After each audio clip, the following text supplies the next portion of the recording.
రాబోయే రోజుల్లో ఎలక్షన్ అవస్థలు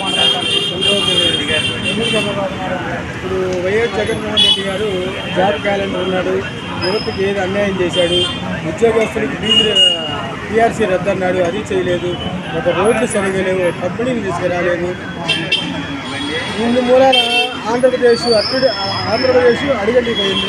రాజధాని ఇక్కడే కడతానన్నాడు, ఇక్కడ కట్టకుండా మడ్డు కడుతున్నాడు. పోలవరం పూర్తి చేయలేదు, కంపెనీలు తీసుకురాలేదు. ఏం చూసి ఓటేయాలి ఆయనకి? మరెన్నో చాలా పథకాలు పెట్టారు కదా, ఆ పథకాల గురించి అన్న పథకాలు పెట్టాడు వాస్తవే. ఆ పథకాలు కూడా రూపాయి కష్టపడి సంపాదించాల. 10 లక్షల కోట్లు అప్పు చేసి 2 లక్షల కోట్లు మాత్రమే పథకాల రూపాయన ఇచ్చాడు. మిగతా అన్నీ ఏమైపోయినాయి? దొంగ మద్యం, డూప్లికేట్ మందు మీద వచ్చిన ఆదాయం ఏమైంది? ఇసుక మీద వచ్చిన ఆదాయం ఏమైపోయింది? ఇవన్నీ ఎవరు సూట్ కేసులు ఎవరి ఇళ్లలోకి వెళ్ళిపోయింది ఖజానాలోకి. వాలంటీర్ల గురించి చెప్తారు.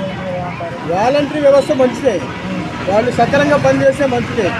అదే రేపొద్దున పార్టీ క్యాడర్గా పనిచేస్తే అది గవర్నమెంట్ జీతంతో పార్టీ క్యాడర్గా ఉపయోగించుకోవడం అనేది రాంగ్.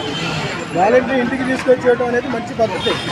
కాకపోతే గవర్నమెంట్ గుర్తింపు కార్డు ఇచ్చి వాళ్ళని గవర్నమెంట్ తరపున అంటే ఓకే, వాడు ప్రైవేటుగా సంస్థగా యూజ్ చేసుకుంటే అది మంచి పద్ధతి కాదు కదా. మన డబ్బులు తీసుకెళ్ళి ఆయన సొంత క్యాడర్